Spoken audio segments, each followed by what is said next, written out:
여러분 안녕하세요. 구문천재 49-1강 시작하겠습니다. 오늘은 Unit 49 조동사 would, should, could를 살펴보게 될 텐데요. 조동사 편과 관련돼서 오늘 이 시간이 가장 힘들고 짜증스러울 것 같습니다. 제가 조동사 첫 시간에 이런 말씀드렸죠. 조동사는 시작할 때는 그렇게 어렵지 않은 것 같은데 들어가면 들어갈수록 만만치 않다고요. 조동사라는 것은요, 비동사, 일반 동사의 의미를 풍성하고 다양하게 해준다고 그랬는데 그 과정에서 비동사, 일반 동사의 뉘앙스까지도 얘가 조절해주게 됩니다. 그렇기 때문에 그 느낌까지도 함께 파악하는 것이 결코 만만치가 않다는 거죠. 오늘 이런 아이들의 쓰임새를 모두 모아서 볼 겁니다. 조금 힘들고 괴로울 수 있어요. 꼭 참고 잘 따라오시면 좋겠습니다. 관련해서 621번부터 625번까지 기출문장만 함께 하고요. 우리 다음 시간에 남아있는 15개의 기출문장을 다뤄보도록 하겠습니다. 준비되셨습니까? 시작하겠습니다.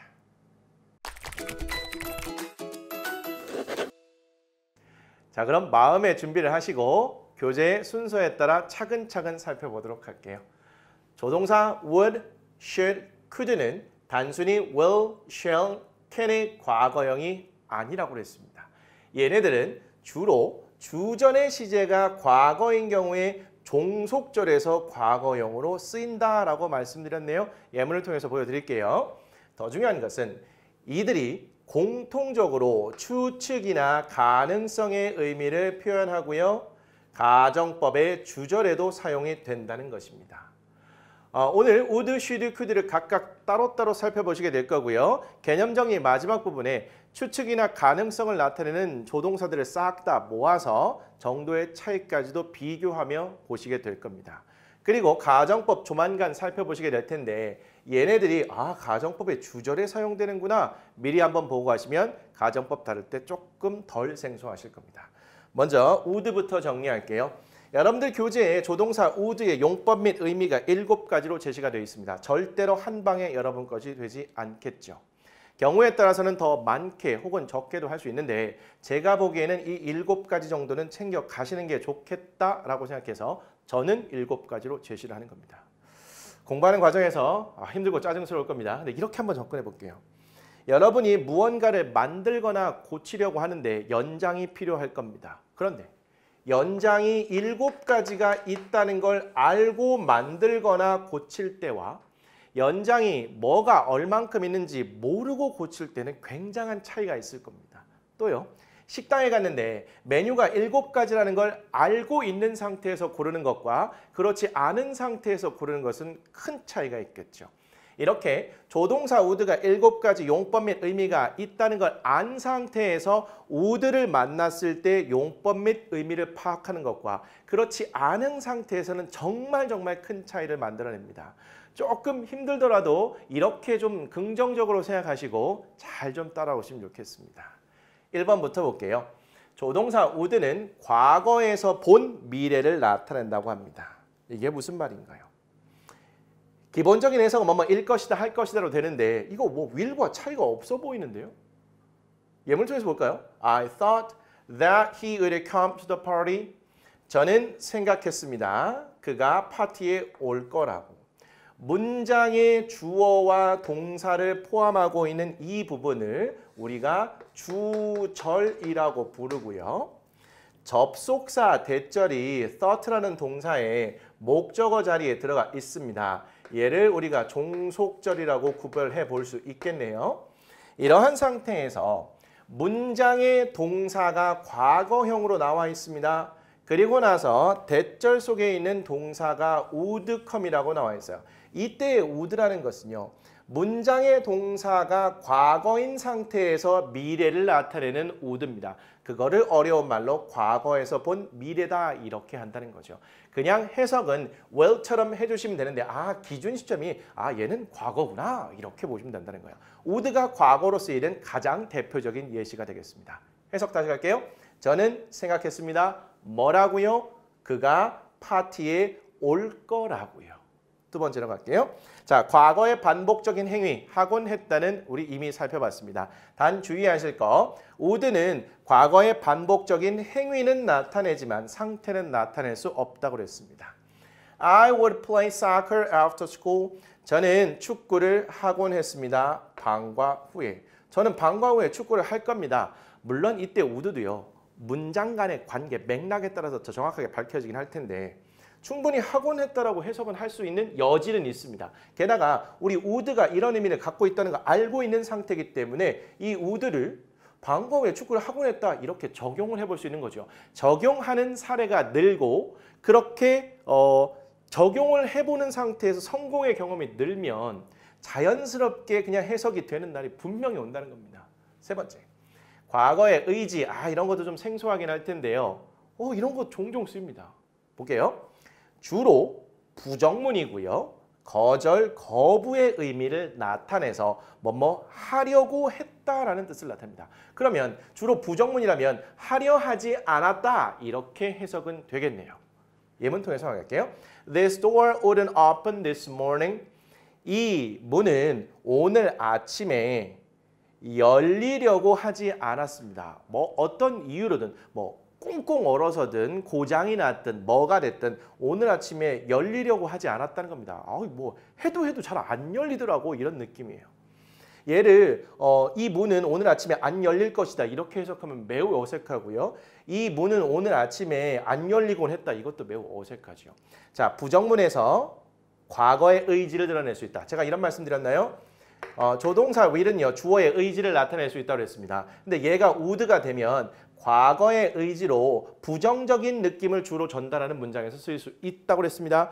있다고 정리가 되네요. 그래서 뭐뭐 하려고 하지 않았다 이렇게 자연스럽게 가시면 되겠습니다.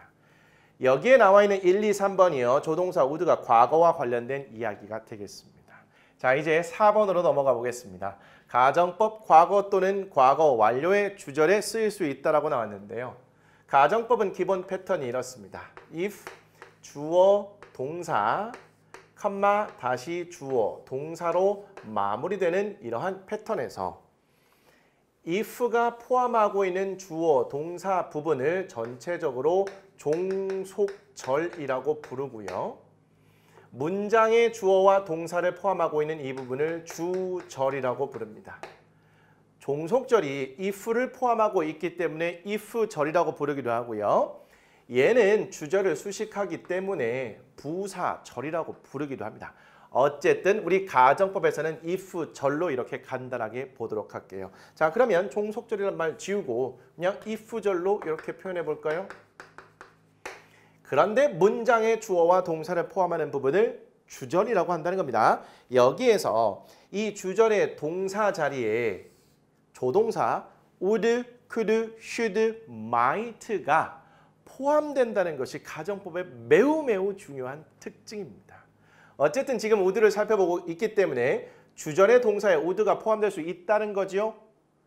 의미는요. 뭐뭐일 텐데 정도로 해주시면 되겠습니다. 자, 예문을 가볍게 확인하겠습니다. If I were you, I wouldn't buy it. 만약에 내가 너라면 나는 그것을 사지 않을 텐데 이 정도가 되겠습니다. 여기는 if절이 되겠고요. 거기에 속한 주어 동사네요. 이 동사의 모양이 굉장히 특이합니다. 설명 다 될 거고요. 컴마 다음에 주절의 주어 동사에서 would가 포함되어 있는 상태가 되겠네요. 전체적으로 묶어서 보시면 되겠죠. 만약에 내가 너라면 나는 그것을 사지 않을 텐데. 가정법에 would가 포함될 수 있다는 거. 지금 가정법 과거 문장만 보셨고요. 과거 완료도 나중에 보시게 될 겁니다. 자, 5번으로 갈게요. 공손한 부탁입니다. 뭐뭐 해주시겠습니까? Would you close the door, please? 이때 would 절대 과거를 나타내는 것은 아니고요. 자, 공손한 부탁을 나타낸다는 거. 특히 please와 같은 표현이 있기 때문에 공손함을 더 극적으로 드러낼 수 있습니다. Would you close the door? 창문 좀 닫아주시겠습니까? 제발 이렇게 해석하진 않죠. 어쨌든 창문 좀 닫아주시겠습니까? would가 공손한 부탁을 나타낼 수 있구나. 6번 추측이나 가능성. 대부분의 조동사는 추측이나 가능성을 나타낼 수 있다고 했고요. 뭐일 것이다 할 것이다 해석은 똑같은데 얘가 추측 혹은 가능성의 의미인지를 구분해 보실 필요가 있습니다. 딱히 우리 해석하고 의미 파악하는데 구분 안 하셔도 괜찮긴 한데 여러분들이 이 정도까지 디테일하게 할 수 있으면 더 좋다는 거죠. I started to worry that the house would collapse. 저는 걱정하기 시작했습니다. 뭘요? 집이 무너질지도 모른다고 이렇게 되어 있습니다. 문장의 주어, 동사 나와 있죠. 과거 시제로 되어 있네요. 그리고 나서 started의 목적으로 투부정사 나와 있고요. 투부정사에 사용된 동사 were의 목적으로 대절이 이렇게 사용된 상태가 되겠습니다. 그 안에서 다시 주어 그리고 동사 자리에 would collapse가 이렇게 쓰여 있는데요. 선생님 이거 과거에서 본 미래입니까? 과거에서 본 미래라면 아 미래 이럴 것이다 라는 건데 여기서는 그런 느낌보다는 저는 걱정하기 시작했다는 거죠. 뭐라고요? 아 집이 무너질 것 같다. 혹은 무너질 수도 있겠구나 라고 걱정하기 시작했다는 겁니다. 이건 미래에 무너질 거라는 그런 얘기가 아니라 아 미래에 이렇게 될 수도 있겠는데 라고 걱정하기 시작했다는 거죠. 이렇게 would에는 추측이나 가능성의 의미를 담고 있다는 걸 알면 이런 느낌을 챙겨가실 수 있다는 겁니다.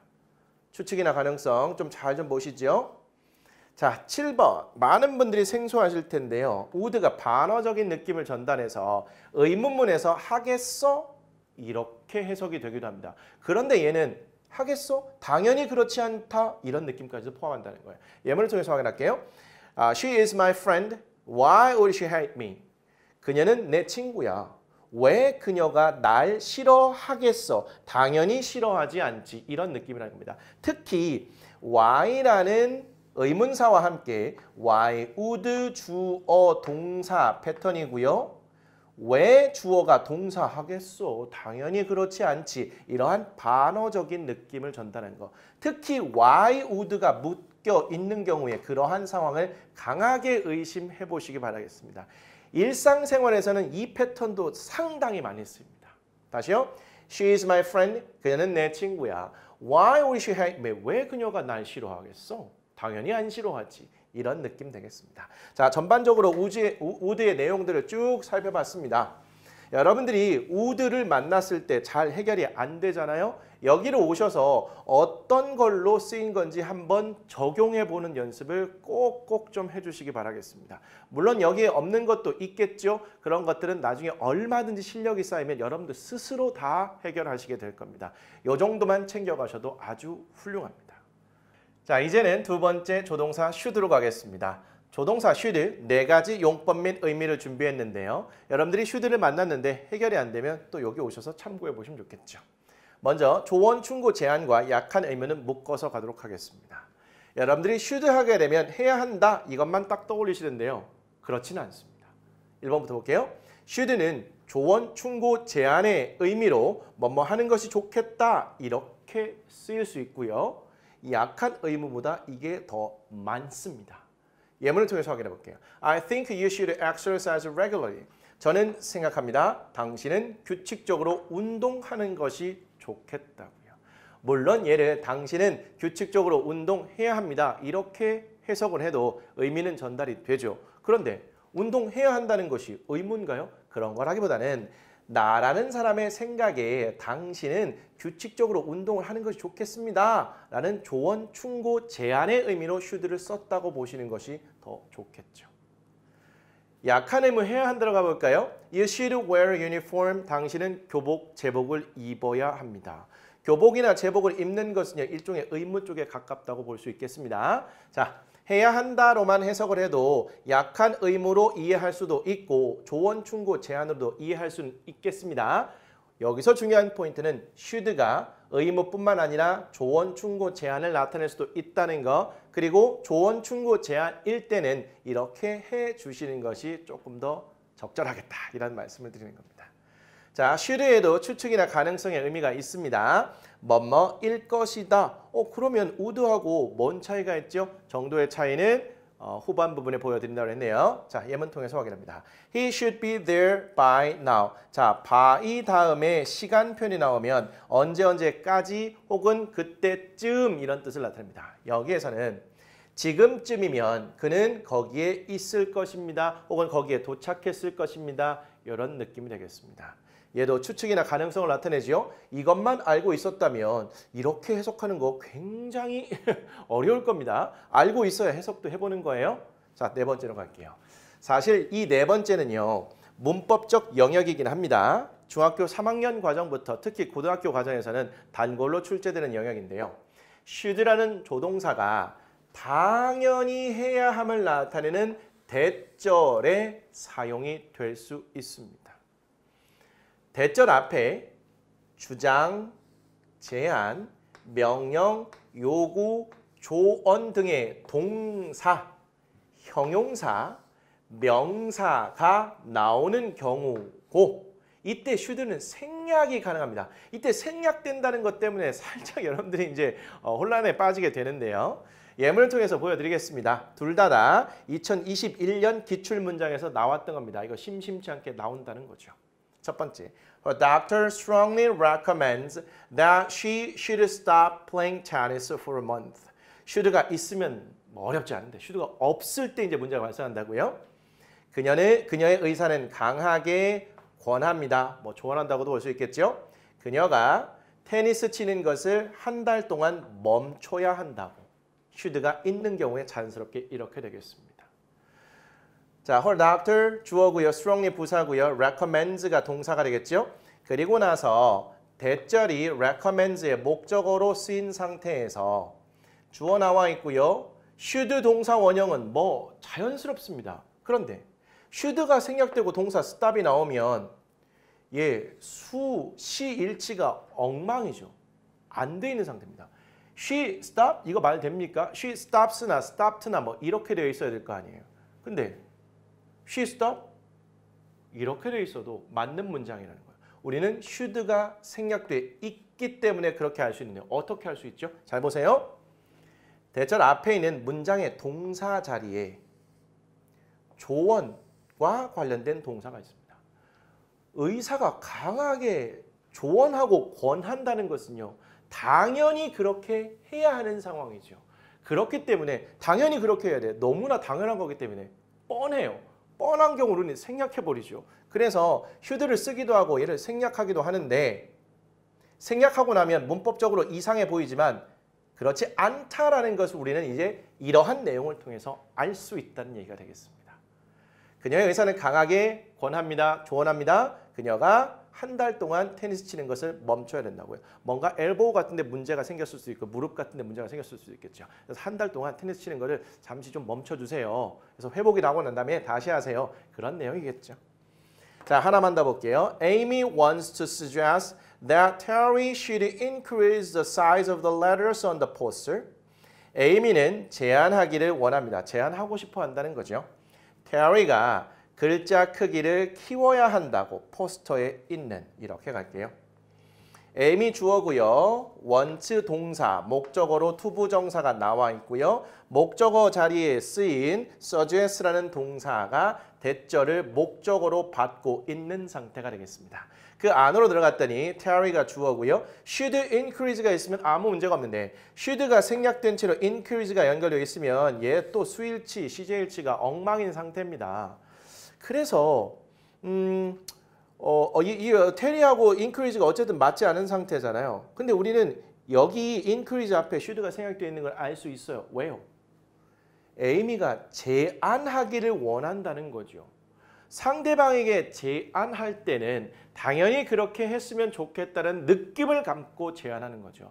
그래서 이 제안이라는 동사에 연결된 대절 속에 동사에 should가 있을 수도 있고 얘가 생략이 되었다 하더라도 우리는 생략됐다는 걸 이 내용을 통해서 알 수 있고 그래서 얘가 이렇게 돼 있어도 수일치나 시제일치가 맞지 않는 것 같아 보여도 실제로는 맞는 것이다 라고 알 수 있다는 것이 되겠습니다. 전체적으로 해석해보면 에이미는 제안하고 싶어해요. 테리가 글자 크기를 키워야 한다고 포스터에. 즉 포스터에 글자를 넣어서 만들었는데 그 글자가 좀 작아 보였던 거죠. 그래서 조금 더 키우는 것이 더 눈에 띄고 좋겠다. 이렇게 제안하고 싶었던 것 같습니다. 그러한 상황에서 우리는 문법적으로 에이미가 제안하고 싶어해요. 테리가 포스터에 있는 글자를 키워야 한다고. 키우는 것이 좋겠다고. 그런 느낌에서 당연히 이렇게 했으면 좋겠다는 느낌을 담아서 제안한다는 걸 우리는 이러한 내용을 통해서 알 수 있다는 것이고요. 이러한 조동사 should가 당연함을 나타내야 되는 대절에서 사용될 수 있구나. 당연함을 나타낸다는 것은 그 앞에 있는 동사나 형용사나 명사가 이러한 내용들을 담고 있으라는 것이 되겠습니다. 괜찮을까요? should까지도 정리가 됐습니다. 이제는 could로 가볼게요. 자, could도 네 가지 용법 및 의미를 준비했습니다. 하나씩 보도록 하겠습니다. 1번, 과거 시제를 기준으로 한 과거의 능력이 되겠습니다. 과거 시제를 기준으로 한 과거의 능력. He said that he couldn't come to the concert. 그는 말했습니다. 뭐라고요? 그가 콘서트에 올 수 없었다고 말했습니다. 자, 문장의 동사가 과거인 상태에서 대절, 즉 said라는 동사의 목적어 자리에 쓰인 접속사 대절에 속한 동사 파트에 couldn't come이 쓰였습니다. 기준이 과거인 상태에서 과거에 할 수 없었다. 즉 과거의 능력을 표현한다는 거죠. 자, 포인트는 문장의 동사가 과거인 상태에서 과거의 능력을 표현하는데 could가 쓰일 수 있다는 것이 되겠습니다. 자연스럽게 그는 말했습니다. 그가 콘서트에 올 수 없었다고. 됐을까요? 자, 두 번째, 공손한 부탁을 나타낼 수 있습니다. 그래서 Could you tell me how to use this machine? 저에게 말씀해 주실 수 있습니까? 이 기계 사용하는 방법을 저한테 말씀해 주실 수 있었나요? 이게 아니라 얘는 공손함을 전달한다는 거. 절대 과거가 아닙니다. 그러면 would와 바꿔 쓸 수 있습니까? 그렇습니다. 자, would도 공손함을, could도 공손함을 나타낼 수 있기 때문이죠. 자, 두 번째 어렵지 않네요. 세 번째, 이 could도 추측이나 가능성이 있고요. 뭐뭐일 수도 있다. 아까는 일 것이다 했는데 일 수도 있다라는 could의 의미가 조금 더 들어가 있는 것 같습니다. 자, I could do it if you want. 나는 그것을 할 수도 있어. 네가 원하면. 자, 의미상으로 봤을 때 네가 원하면 할 수도 있다는 것은 과거를 나타내는 상황이 절대 아니죠. 얘는 가능성을 나타내는구나. 네가 원하면 나는 그것을 할 수도 있어. 이런 겁니다. 추측이나 가능성으로 뭐뭐일 수도 있다는 것. 자, 이 could도 가정법 과거나 과거 완료의 주절에 자주 쓰입니다. If you had studied harder, you could have passed the test. 만약에 당신이 더 열심히 공부했더라면 당신은 시험에 통과할 수 있었을 텐데 의미는 이 정도로 하겠습니다. if가 쓰여 있고요. 주어 동사 자리에 과거 완료가 보이네요. 컴마 다음에 주절의 주어 자리에 you, 주절의 동사 자리에 could를 포함해서 have passed가 쓰여 있습니다. 나중에 이 동사의 모양만 보시고도 가정법 과거 완료라고 판단하실 수 있을 텐데요. 가정법 과거 완료는 과거를 의미합니다. 그래서 당신이 더 열심히 공부했더라면 당신은 시험에 통과할 수 있었을 텐데 이렇게 해석이 된다는 거죠. 여기서 중요한 포인트는 조동사 could가 가정법 과거 완료의 주절 동사에 포함이 될 수 있다는 거. would도 그랬죠. 그런데 would는 가정법 과거의 주절 동사 자리에 포함되어 있는 예문을 보신 거고요. 우리 could 때는 가정법 과거 완료의 주절 동사에 포함되어 있는 이런 상황을 보시게 된 겁니다. 우리 가정법 때 자세하게 해드릴 테니까 너무 걱정하지 마시고 가볍게만 보고 가시죠. 여기까지 해서 조동사 could도 마무리하고요. 이제는 참고로 가겠습니다. 추측 가능성의 조동사를 한꺼번에 모아서 가보도록 하죠. 맨 왼쪽으로 가시면 맨 위에 비동사, 맨 아래 be not이 있는데요. 얘는 조동사는 아니고요. 비동사가 이다라는 의미로 100%를 나타내고 비동사 플러스 not이 뭐뭐가 아니다 라는 의미로 0%를 나타낸다는 기준을 잡아드리는 것입니다. must부터 can't까지가 조동사가 되겠고요.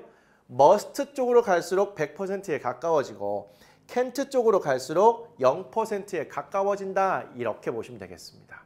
추측 또는 가능성을 나타내는 조동사 must, will, would, should, can, could, may, might, can't 이런 것이 있는데요. 상당수의 조동사가 추측이나 가능성을 포함하고 있습니다. 여기에다가 우리 조동사 플러스 have pp도 과거에 대한 추측을 나타낼 수도 있었죠. 그거는 따로 정리를 했으니까 따로 여러분들 살펴보시면 될 것 같고요. 우리 이러한 조동사들의 추측 가능성 정도를 살펴보기로 하겠습니다. 그런데 얘네가 구체적으로 몇 퍼센트의 추측이나 가능성을 나타내는지 따지고 판단하는 것은 의미가 없어 보이고요.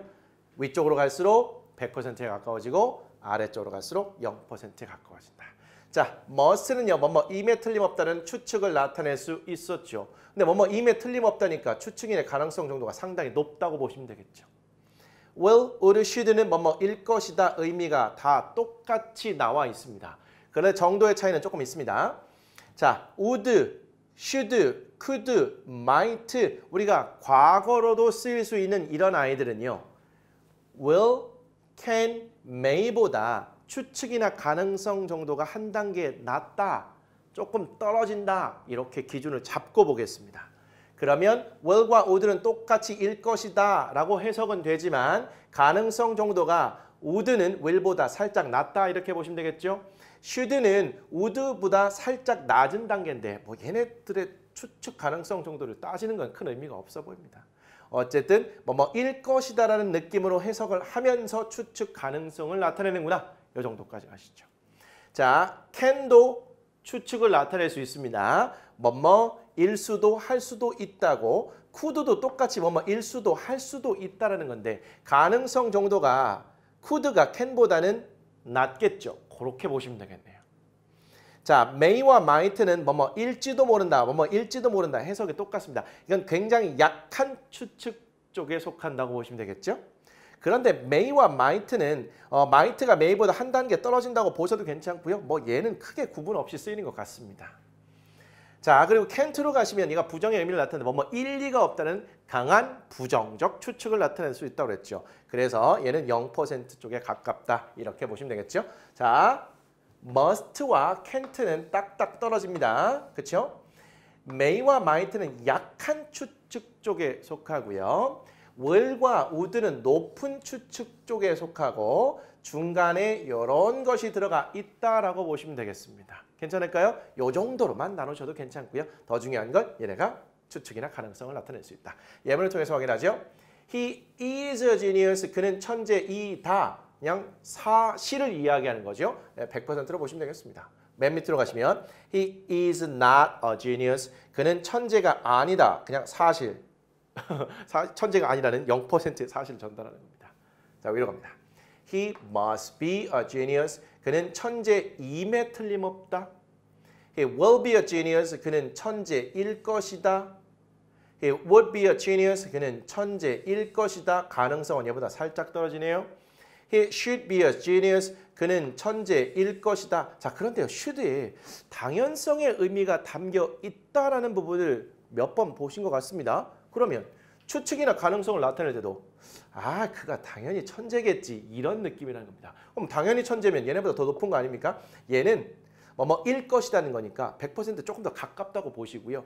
얘 추측의 의미를 나타낼 때는 당연성을 포함하셔도 괜찮을 것 같아요. 아, 그는 당연히 천재일 거야. 뭐 이 정도요. 자, can과 could 가겠습니다. 그는 천재일 수도 있습니다. 그는 천재일 수도 있어요. 근데 could가 can보다 가능성이 조금 낮다는 거. He may be a genius. 그는 천재일지도 모릅니다. He might be a genius. 그는 천재일지도 모릅니다. 약한 추측은 뭐 크게 헷갈릴 거 없겠네요. He can be a genius는 그는 천재일 리가 없다는 거죠. 자, 한 방에 모아서 정리를 해놨으니까 헷갈리시면 또 여기를 자꾸 오시면서 참고하시면 더 도움이 될 것 같습니다. 이제 621번부터 기출문장 확인하도록 할게요. search for는 뭐뭐를 찾다라는 덩어리 표현이고요. match는 얘가 성량이란 뜻으로 쓰일 수가 있습니다. match 이거 사전을 검색해 보시면 굉장히 여러 가지 뜻이 있거든요. match는 성량이란 뜻이 있습니다. 근데 얘가 경기라는 뜻이 있어요. 어떤 경기나 시합을 할 때는요. 실력이 비슷한 상대끼리 붙여놓죠. 그러면 불꽃이 튑니다. 불꽃이 튀는 거 영상하시면 어떨까요? 가끔 제가 말도 안 되게 설명을 할 때가 있거든요. 근데 영 말이 안 되는 경우는 아니고요. 대충 말이 되는데 이거 논리적으로 접근하면 또 말이 안 되는 경우가 있긴 해요. 그냥 그러려니 하시고 보시면 좋습니다. strike는 치다, 부딪히다. I searched for a match in the dark and tried to strike it, but it wouldn't light. 저는 성냥을 찾았습니다. 어둠 속에서. 그리고 그 성냥을 부딪히려고 노력했어요. 성냥을 켜려고 노력했습니다. 하지만 성냥은 불이 붙지 않았습니다. 이렇게 해석을 해보겠습니다.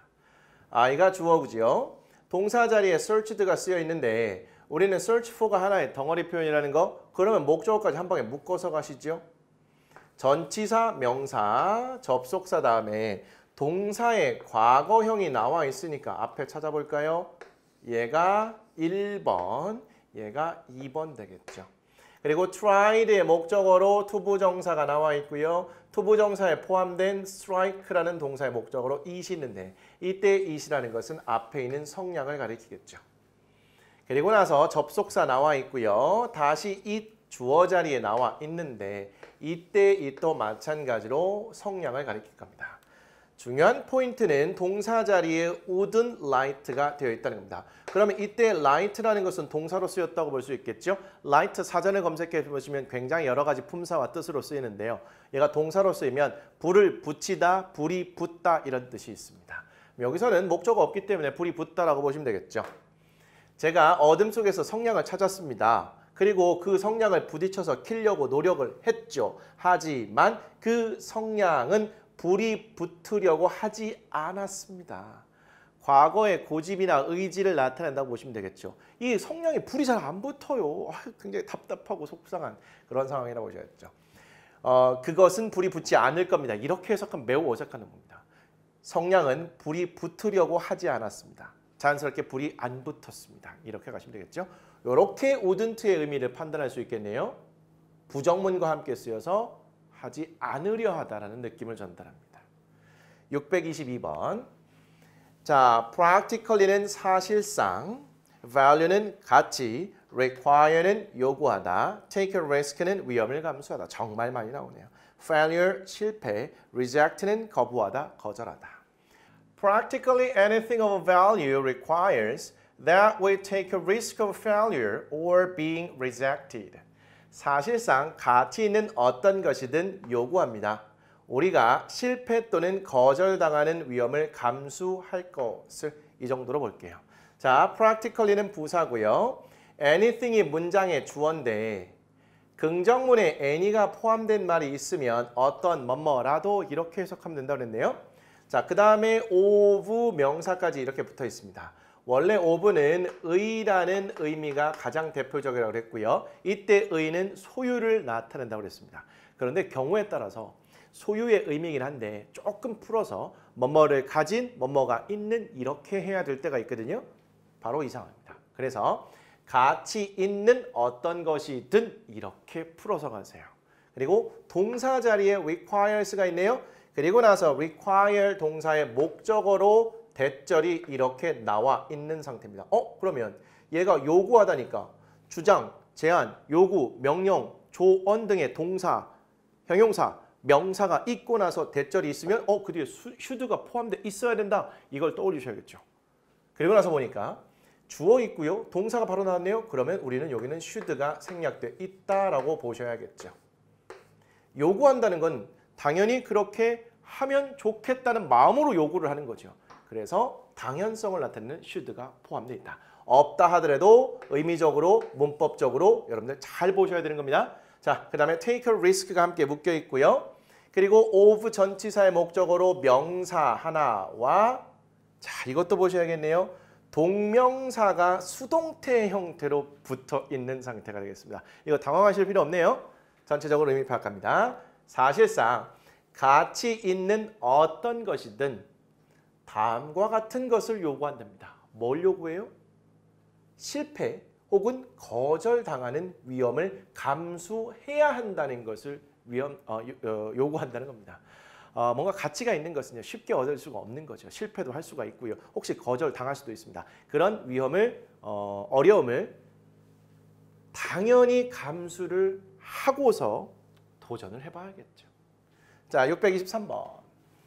자, absolutely는 전적으로 완전히, thrilled는 황홀하게 하는 아주 기쁜 나온 적 있었죠?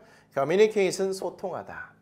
I was absolutely thrilled because I would soon communicate with a new cell phone. 그렇습니다. 다 이런 기분일 수도 있을 것 같아요. 저는 완전 신났습니다. 왜냐하면 제가 곧 의사소통할 거기 때문에요. 새로운 휴대전화를 가지고요. 문장의 주어고요.